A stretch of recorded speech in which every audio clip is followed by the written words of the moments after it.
Hello, hello, hello.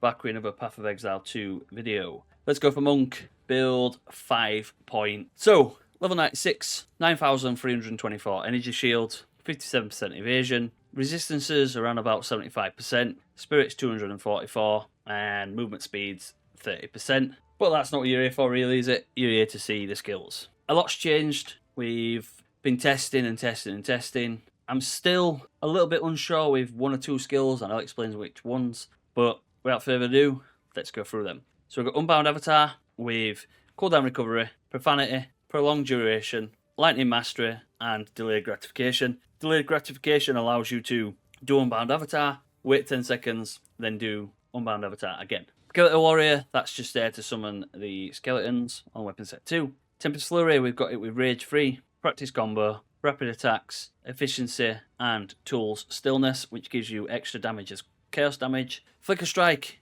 we've got it with Inevitable Critical, Exploit Weakness, Close Combat, Dahlia's Desire, and Gurrican's Resolve. Dahlia's Desire is very, very good for damage and crit chance. As you can see, my crit chance goes up by a huge percentage. Gurrican's Resolve allows you to do the multiple crit chance buffs, which gives you more damage as well. The Exploit Weakness, I'm unsure whether to keep this because it supports the skill Cannot Break Armor, but it consumes enemy fully broken armor to deal 40% more damage. So I have this paired with the Armor Explosion on Herald of Thunder, but according to Path of Building, this gives me the most damage, but I feel like Overextend gives me more damage, just in general. So I'll leave a link to both POBs. I'll have one with Exploit Weakness, and I'll have one with Overextend. You can try them, see which one you reckon is the best. So far, I'm leaning towards Exploit Weakness, but again, in-game tooltip doesn't necessarily mean massive damage. Okay, it's all to do with your little buffs and your little triggers around side and everything like that. Charge Staff, we have it with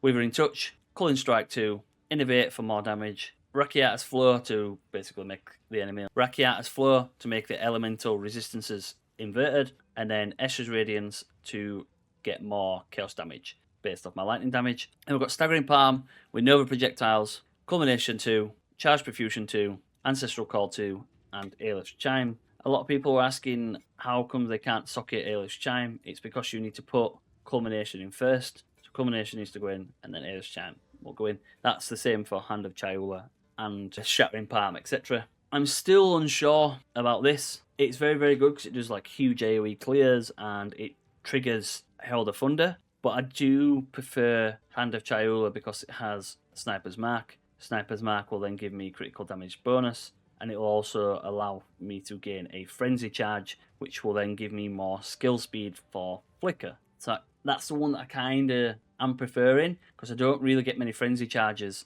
with Staggering Palm. It's very, very rare, but I do get a Frenzy Charge, and when I do, my Flicker Strike goes very, very quick, especially with my Rite of Passage. So we've got Charge Profusion, so we've got Charge Regulation. This gives you more critical hits when you got power, gives you more defenses when you got endurance, and more skill speed when you get frenzy. Okay, so as you may notice, sacrifice is back, but when I get an endurance charge, this now gives me more energy shield. More endurance charges you have, the more energy shield you have. Same with frenzy charge, same with power charges. Then we have cast and crit. This hasn't changed, it's still the same with Profane Ritual, Overabundance, Rapid Casting, Boundless Energy, and Charge Profusion 2. We just want this to crit and cast as fast as possible. The faster this can cast, the faster we can get its power charges back. Wind Dancer, we've got it with Elemental Armament, Soul Drain for mana recovery, Blind, Culling Strike, and Magnified Area. Wind Dancer is very, very good. It can clear out a whole group of ads quite easily, especially when you're surrounded. We've dropped Mantra of Destruction and taken Infernal Cry, just like we did in 0.2. So Infernal Cry gives you 49% of damage as extra fire damage. Then you can consume Rage if you have Rage to deal an extra 35% more damage. So you can have a maximum of 30 Rage. If you did this twice, this Rage Forge, which allows you to do it with the second wind, that gives you an extra 70% more damage, plus the extra 50%. It's around about an extra 130% more, well, 120% more damage as fire. And then you gain 4 Rage per 5 power of countered enemies in the range. So a boss, for instance, will give you 20 Rage, which allows you to go this. It'll consume the Rage, give you the power, the damage, and then you can flicker and kill the boss. Then we've got Zoth's Fire, which basically chaos damage from hits with support skills also contributes to flammability and ignite, and they gain 20% of fire as extra chaos damage. This is just to help trigger the armor explosion. Herald of Thunder, we've got it with armor break, free armor explosion, Fire Eater's Mercy, Undertow's Embrace, and Uruk's Smelting. So these two are the ones that trigger the armor explosion. Okay, so it's based off your chaos damage on it. You don't need a lot of chaos damage. I'm pretty sure you only need like about 300 or something. It's pretty straightforward. Piety's Mercy, the reason I've got that on is because I am testing it with this. So it means that it can't actually fully break the armor, but Flicker Strike will then consume any fully broken armor to deal 40% more damage. So this will still count as doing like the explosion and kind of breaking the armor, but then this will take any fully broken armor and increase its damage by 40%. Then we have Sacrifice. Again, I did remove this and have Mana Tempest or Ghost Dance on. It's there because I've been doing a lot of bossing and it's just so easy to get into the beginning of the map. Swap it, get your power charges, swap back, and then off you go. So what, for 10 seconds of prep time, it saves you a lot of hassle in the long run. And then finally we've got Profane Ritual with Charge Profusion, Unleash, Spell Cascade, Rapid Casting, and Overabundance. We just want this to cast as fast as possible. The faster this can cast, the quicker we can get our power charges. Same with Cast on Critical. You can run Reaper's Invocation if you want to. That will give you more spirit, but you have to manually press it every time that you have done like a flicker. So you'll do flicker, press it. It'll get all your power charges back. Do flicker, press it, so on and so forth. So the gear, we've got Quarterstaff with elemental, physical, attack speed, crit chance, attack skills, and physical damage. I've tried multiple Quarterstaffs, and so far not one Quarterstaff has increased my damage. There's people with a better Quarterstaff than me, higher damage than me, but when I use their Quarterstaff, it doesn't increase my damage. It either lowers it or it's on par with mine. So I'm kind of stuck with how to increase my damage. I have changed it from gain 10% of elemental as extra damage to all elements instead of the chaos. I do want to val it, but again, valing it, if I could val it and I could guarantee that I'm going to get an extra socket, I'd do it, because that would give me like a really good increase in damage. But knowing my luck, I'll val it and it'll remove something off it, and then that's it, it's gone. Helmet, we've got a one with +1 to maximum power charges, and then Spirit Reservation. This is how I'm able to run so many like little spirit gems and support gems and stuff like that.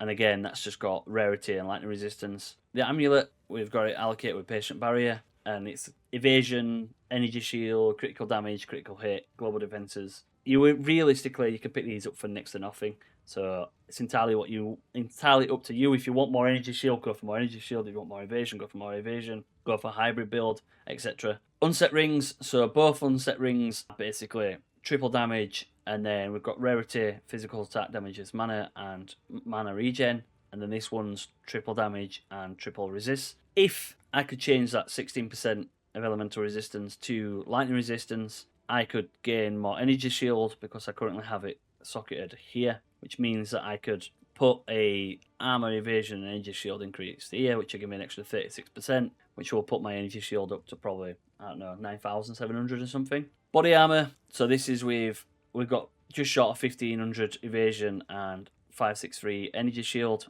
Triple resist again. If you've got the currency, go for higher resistance and higher evasion, higher energy shield. I was looking at one today, it's like 70 divine. You can get even higher if you've got like 200 divine and you want to throw 200 divine. You can get like a 1,600 evasion, like 600 energy shield body armor, which will give you a lot of spirit for a monk, and it'll give you a lot of evasion. Then we've got the Headhunter. Again, it's one of these ones where the Headhunter's here for stats mainly, and I do like the fact that you gain the modifiers, but sometimes it's annoying when it jumps to enemies and it pulls you, and I feel like it does interfere with flicker sometimes. I'm tempted to try like a high ingenuity, like a 37% ingenuity, and see how that works, or even go back to my old belt that I had on the previous build with the attack speed. Then we've got some new sandals. These have got freeze threshold. Since using these, I've not been frozen at all, but we've basically got them with movement speed and resistances. You can't find one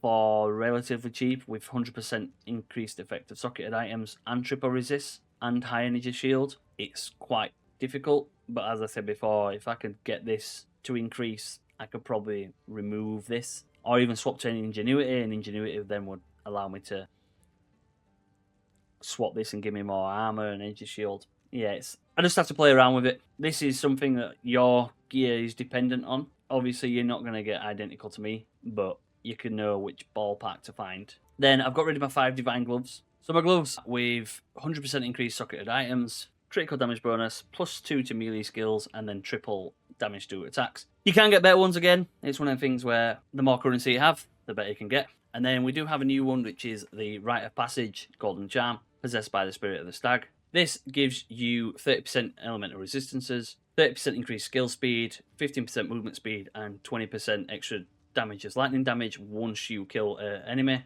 It's really, really, really good. And then finally, we've got my Scepter, which is a minion and chaos damage, and then the Focus, which again is just cast speed and energy shield recharge. Then you may notice I have the Power Tread boots. These are very, very good for bossing. Put these on, you get an extra power charge, so that'll put you at 9. And then you get 14% increased critical damage bonus per power charge. That's the cheapest that I could find. I think I got them for like 2 divine. Some people, once you've got 15, it goes ridiculous. But 14% per power charge is pretty good. Like I say, it's very, very good for bossing if you are struggling to do single target DPS. This build, you should smash tier 15, tier 16s. But if you want to do like Uber Arbiter and Zesh, like 3-man, 4-man and stuff like that, I'd recommend these boots. Right, let's go through the passives. So we've got Lead Me Through Grace for Spirit on Energy Shield and Evasion on the body armor. I Am the Thunder for damage as extra lightning damage and then create shock ground. Unbound Avatar to grant the skill Unbound Avatar. Sunder by enemies for critical hits, ignore non-negative monster elemental resistances.